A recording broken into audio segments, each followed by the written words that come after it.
Before we get into the video, could everyone please subscribe to my Endless Diary Tales channel?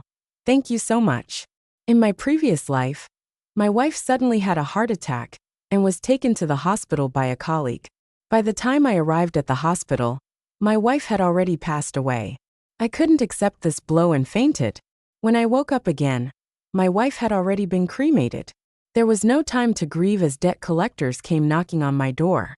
Only then did I find out that my wife had accumulated millions in loans, and I was the sole heir according to her will. 10 years later, I was hunched over, picking up trash on the streets. I saw my wife, who was supposed to be dead, driving a luxury car and laughing with her first love.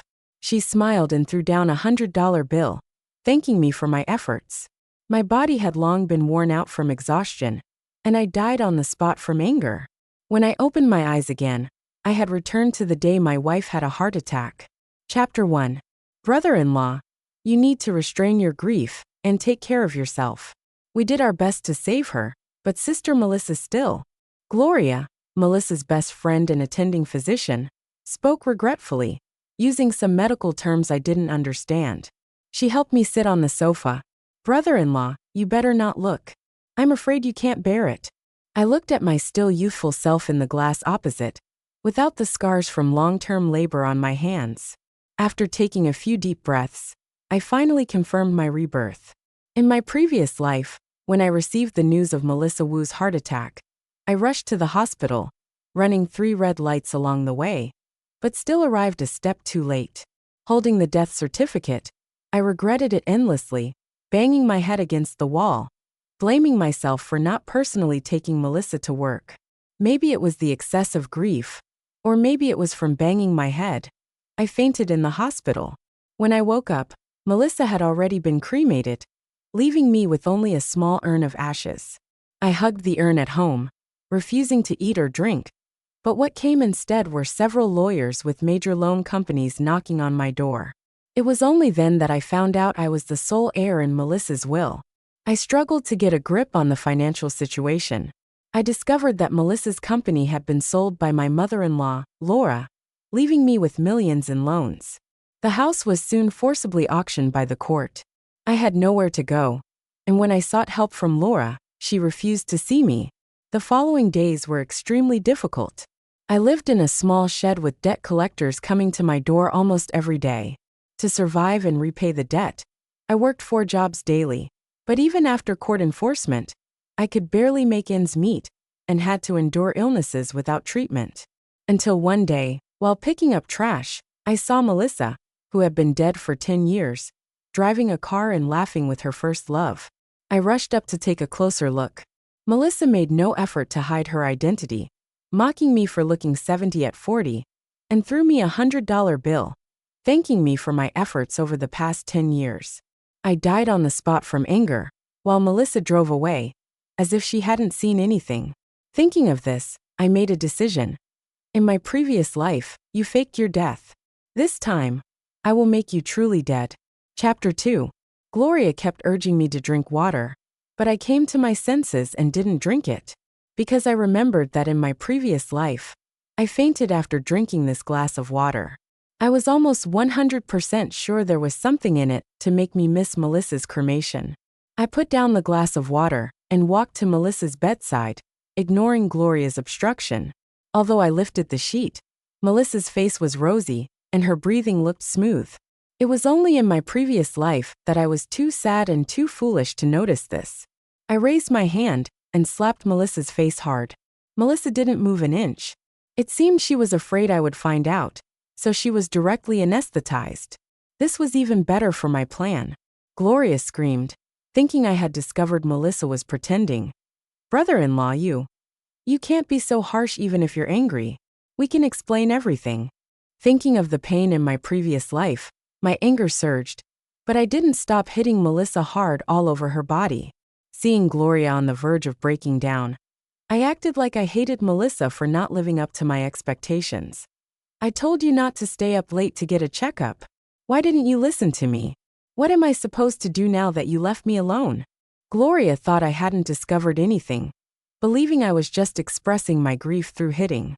But seeing how harshly I was hitting, She was a bit worried, stammering, "Brother-in-law, take it easy.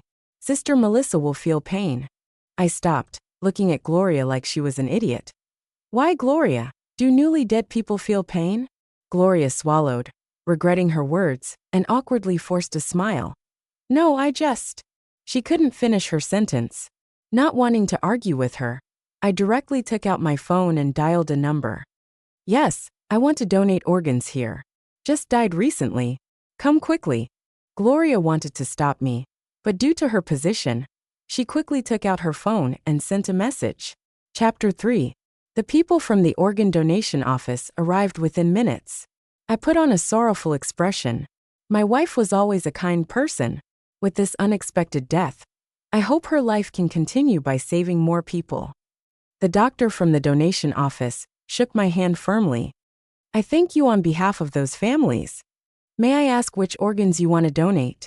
I glanced at Gloria and sighed. My wife died of a sudden heart attack. I'm not sure which organs can still be donated. Just perform an autopsy and see.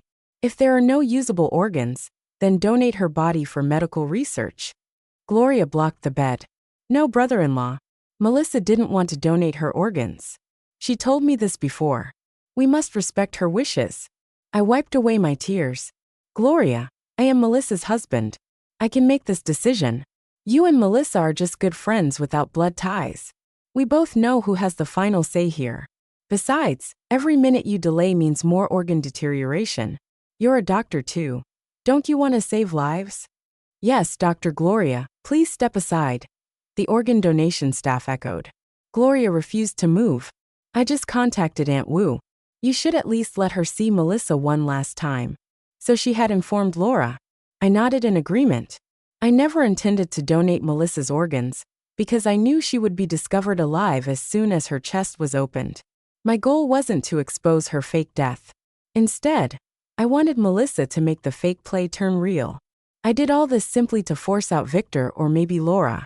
I wanted them to see Melissa die with their own eyes, powerless to stop it. This would also serve as evidence against them if they ever tried to frame me in the future. Chapter 4. Laura rushed in with curlers still in her hair, indicating she was at the salon. She sighed with relief seeing Melissa still intact on the bed. Then she slapped me.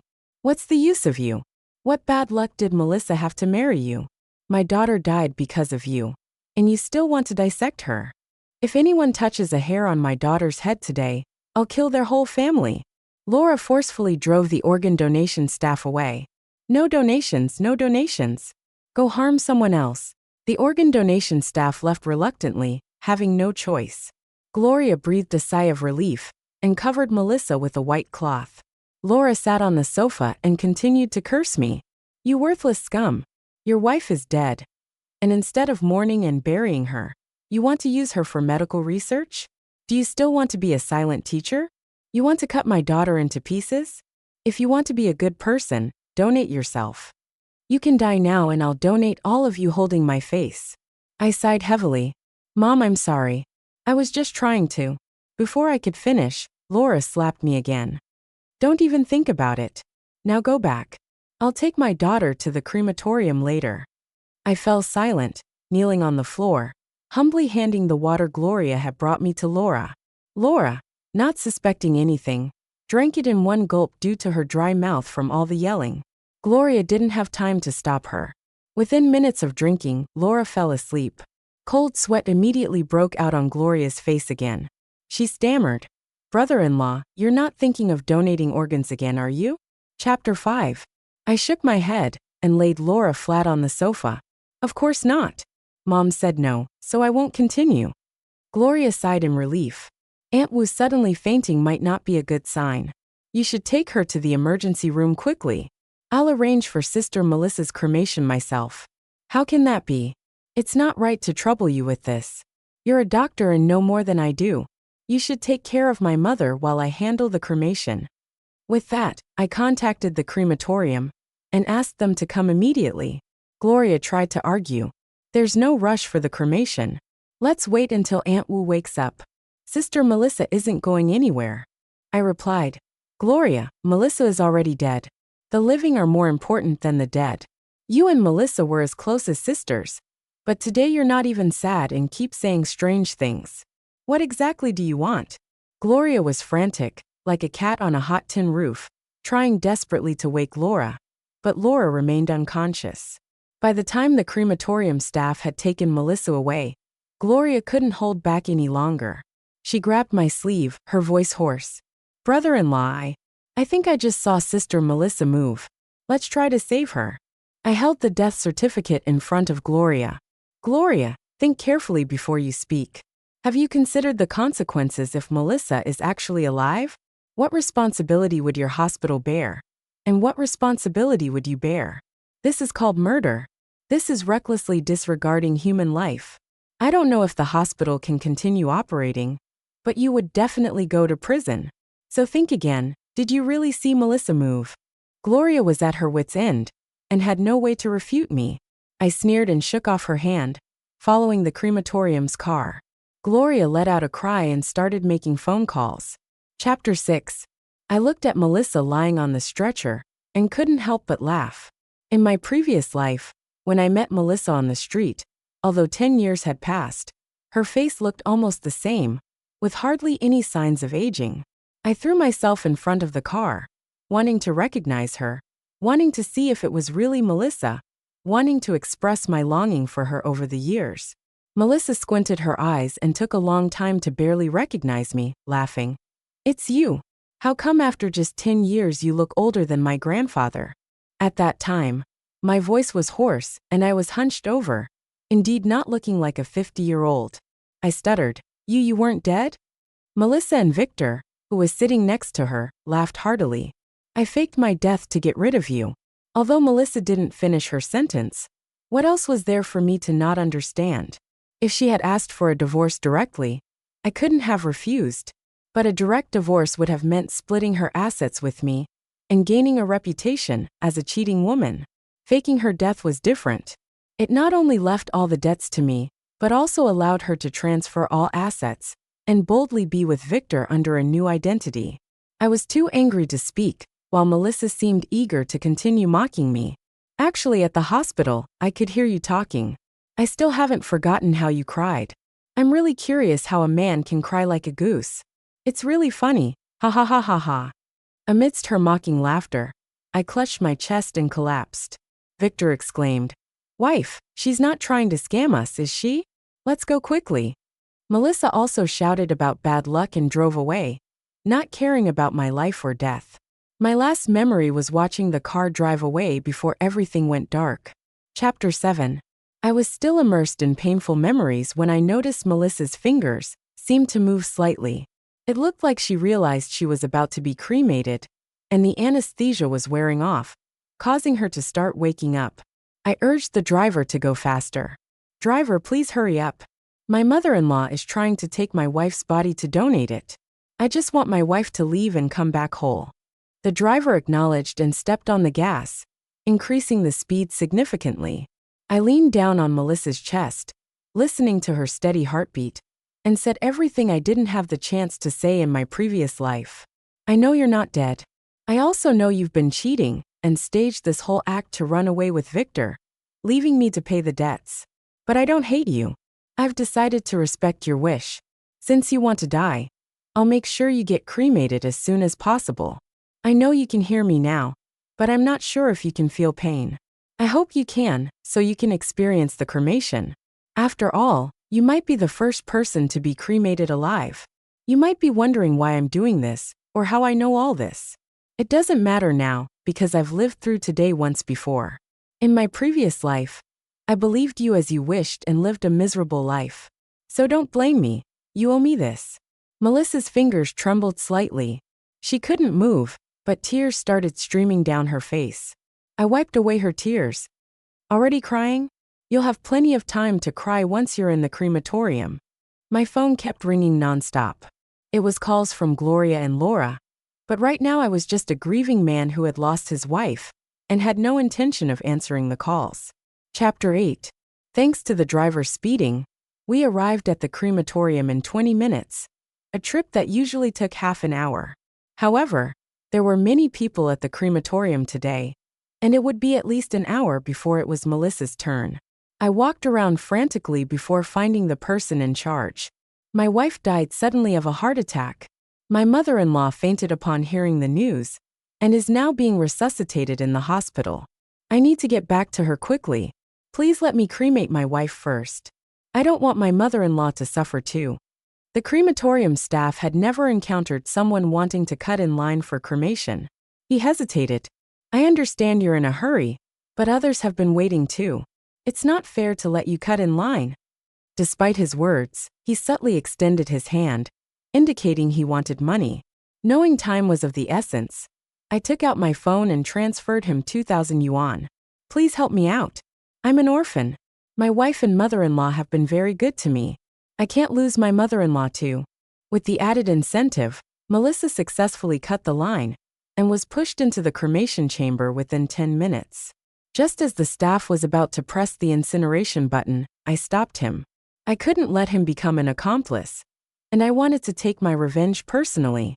After my strong insistence, the staff agreed to let me press the button. At that moment, Laura and Gloria's anxious voices echoed from the entrance. Stop! Stop! Don't cremate her. Laura, possibly still under the influence of medication or from the shock, collapsed at the entrance.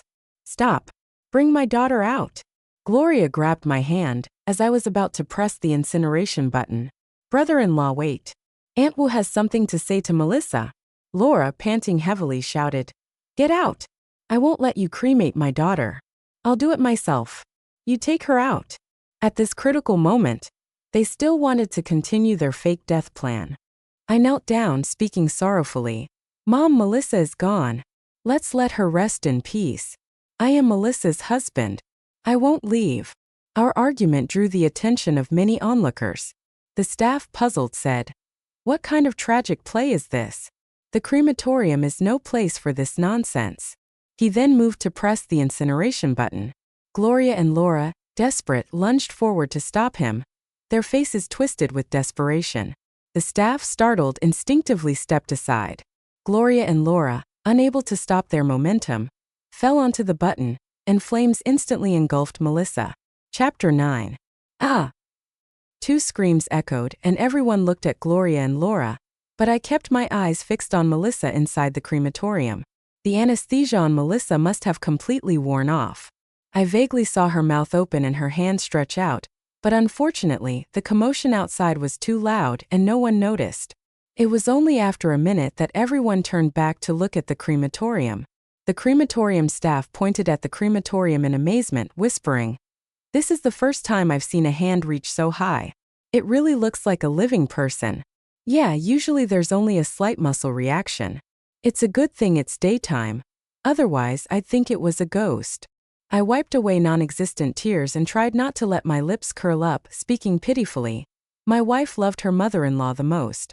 She must have heard her mother-in-law's voice and tried to sit up to see her one last time. I wiped my eyes and said to the crematorium, Rest in peace, my dear wife. Don't worry, I will take good care of Mom, and make sure she joins you soon. Coincidentally, as I said this, Melissa's hand fell back down, seemingly dead for good. I breathed a sigh of relief, and it felt like the suffering from my past life had vanished. Gloria, ignoring the collapsed Laura, stumbled over and was horrified by what she saw inside the crematorium. She desperately pressed the incineration button. Why won't the fire stop? Put it out. The staff, seeing such a distressed family member for the first time, quickly pushed Gloria aside. We understand you're grieving, but the dead cannot come back to life. Acting like this won't bring her peace. That's right, and this is an automated crematorium. Once it starts, it has to burn completely before it can be opened. Please calm down. Chapter 10. Gloria, pale as a ghost, collapsed onto the floor, muttering, It's over, it's all over. Then she looked at me. Brother-in-law, why didn't you answer your phone when we called you? I sighed. I was too distraught to answer any calls. All I could think about was what to do now that Melissa is gone. Besides, cremation after death is a normal procedure. Why were you trying to stop it? Laura crawled to my feet. You bastard. You killed my daughter. Give me back my daughter's life. I sighed again but didn't help Laura up. Instead, I held up the death certificate. Mom, I know you're upset, But Melissa's death has nothing to do with me. She died of a sudden heart attack, not because of anything I did. If you don't believe me, ask Gloria. She was the one who tried to save Melissa and issued this death certificate. Isn't that right, Gloria? I turned to look at Gloria. Gloria was at a loss for words. Should she say Melissa wasn't dead? Then how did the death certificate come about? Say Melissa was dead? Laura wouldn't believe it. Seeing my point, Laura suddenly grabbed Gloria's throat. It was you. You killed my daughter. She was alive and you issued a death certificate. Now she's been cremated. This is all your fault. Feigning shock, I covered my mouth. What, Mom? What are you saying? Melissa wasn't dead. I quickly turned to look at Melissa, still being cremated. No wonder I thought I saw her fingers move when she entered the crematorium. I thought it was just my imagination. I can't believe it was real. Chapter 11. Upon hearing my words, Gloria pulled her hair desperately and, after much mental preparation, finally spoke. It's true, Melissa isn't dead. She was just anesthetized. If you had waited a few more minutes, she would have woken up. I still felt the need to escalate things. What are you saying? Melissa was cremated alive and conscious. This statement was horrifying, and everyone present was stunned. The staff's faces turned pale as they muttered. No wonder just after I started the fire, she suddenly reached out her hand. My God, this is murder. Hearing this, Laura rolled her eyes and fainted. I quickly reacted, slapping Gloria across the face. Gloria, are you insane? How can you joke about something like this? My wife is dead and you're making up lies. Gloria, shocked by the slap, stammered. I'm not lying. I sneered. Not lying? Then tell me, why was my wife anesthetized? Why did you issue a death certificate? If you're going to lie, at least make it plausible. Gloria didn't know how to explain, and the surrounding staff, hearing this, thought she was joking and went back to their work. As Melissa's cremation concluded, I angrily left the crematorium with her ashes. Before leaving, I told Gloria, you scared Mom into fainting for no reason. You take her to the hospital. It wasn't that I didn't want to stay and see Laura's reaction upon waking, but I had more important matters to attend to. Chapter 12. I placed Melissa's ashes prominently in the living room. Then I quickly contacted a lawyer to start the process of inheriting Melissa's company and estate. In my previous life, I was too grief-stricken. By the time I came to my senses, the company was gone. If I didn't act quickly in this life, Laura would surely seize control once she woke up. I couldn't waste this second chance. After completing the paperwork, I contemplated the millions in debt. Knowing Melissa, she wouldn't have given all that money to Victor or Laura, but I had already checked, and there was no such money in her name, so she must have hidden it. Following Melissa's spending records, I found a garage she had rented. Following the address, I found the cash hidden there. I quickly contacted the bank and loan companies, paying off part of the interest and settling the loans. With everything done, I lay on the sofa holding a glass of red wine and smiled at Melissa's photo on the wall. Thank you, dear wife. Now I have money, a house, and a company with no debts. I'll live a carefree life, even better than in your previous life. I drank heavily and fell asleep on the sofa. The next morning, I was awakened by a knock on the door. Rubbing my aching head, I opened the door.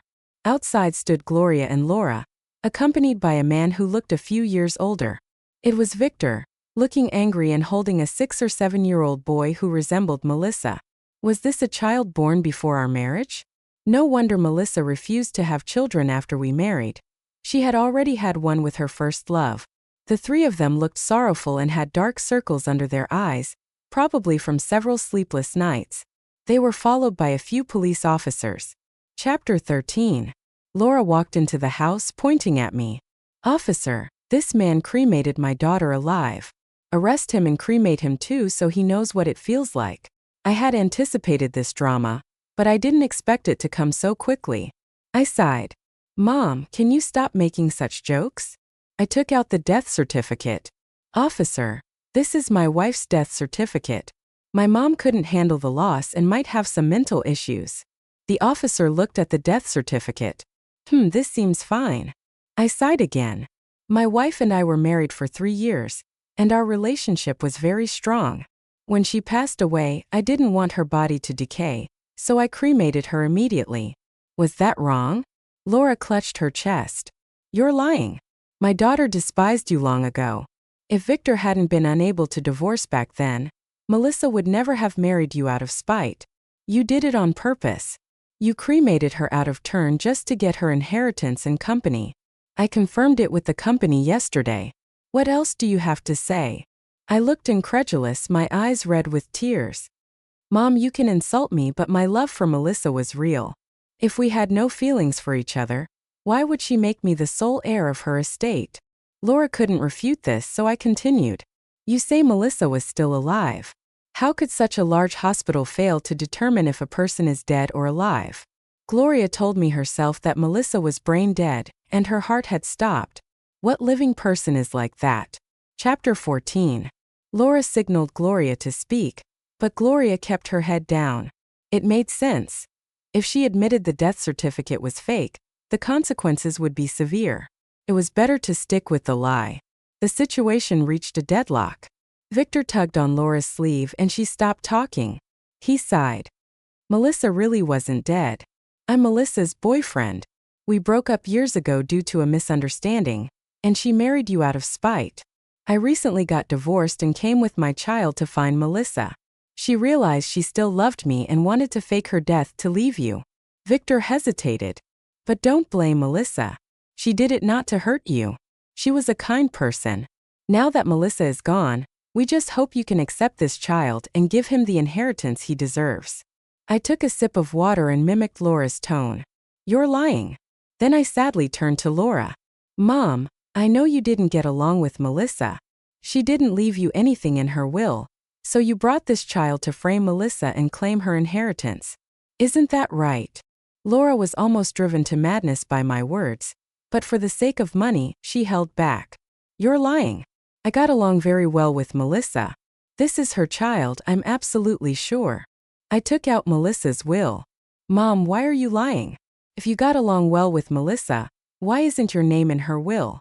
Why did she leave everything to me? Laura was speechless. Victor hesitated. He couldn't exactly say that Melissa made me her heir to saddle me with debts. Chapter 15. I glanced at the child standing behind Victor and smirked inwardly. So that's why my wife, who had pretended to be good for 3 years, suddenly stopped pretending, because her first love and son came back. However, I didn't feel sad since I'd already died once. I said calmly, you claim this child is Melissa's. Then please provide evidence such as a legally recognized paternity test or a birth certificate. Victor and Laura were taken aback. There's no paternity test because the child was born at home, so there's no birth certificate, but he is Melissa's child. I waved my hand. Officer, do you see what's happening here? They know my wife has been cremated and brought a child to claim the inheritance. They even falsely accuse me of cremating my wife alive. Their statements are completely contradictory. Laura, anxious, said, I can take a DNA test with the child to prove I am his grandmother, which would indirectly prove he's Melissa's child. The officer shook his head. That won't suffice. It only proves you are related to the child, but it doesn't establish Melissa's relation to the child. Even if it did, it wouldn't prove that Melissa was your only child. I held back my laughter. Part of the reason I insisted on cremating Melissa quickly was to avoid such situations. Turned out to be the right move. Laura and Victor exchanged glances, and Victor gritted his teeth. It doesn't matter whose child it is. Melissa wasn't dead. He cremated her alive. He's a murderer. He can't inherit Melissa's estate. Victor was right about that, but he needed to prove I was a murderer first. Chapter 16. I suddenly looked at Gloria. Gloria, tell us, was Melissa dead or alive? You're a doctor with a family. Think carefully before you speak. You may not remember, but I do. It was you and Mom who pressed the incineration button. If Melissa was alive, then you two are the murderers. I turned their actions of trying to stop the cremation into pressing the button on purpose. Laura didn't even have time to call me a liar. Gloria gritted her teeth, avoiding Laura and Victor's gaze. She was really dead. I breathed a sigh of relief, but Victor raised his phone. I suspected you'd lie, so I brought evidence. Victor played a video on his phone showing him Melissa, Gloria, and Laura sitting on a couch discussing the fake death plan. Melissa's voice, as disgusting as in my previous life, came from the phone. "I'll get anesthetized. You find a way to knock out my husband and tell him I've been cremated. I'll give you $1 million once it's done." The video wasn't complete and didn't include the part where they discuss making me shoulder the debts. Gloria crouched down at a loss for words. I didn't know. Victor seemed relieved. "I wasn't lying. You killed Melissa, so you should go to jail. The inheritance should go to Auntie." I acted frightened and didn't speak, brewing my emotions to appear genuinely sad, not pretending. "Officer, I want to report them. These 3 planned my wife's fake death without telling me." I was devastated and didn't notice she was alive. I pointed at Gloria and Laura. They knew I planned to donate my wife's organs and cremate her. But they didn't tell me she wasn't dead. They did it on purpose so I would unknowingly cremate my wife, and then come to claim the inheritance. Chapter 17. I asked Laura and Victor. I knew my wife had passed away, so I followed the normal procedure to cremate her. Was that wrong?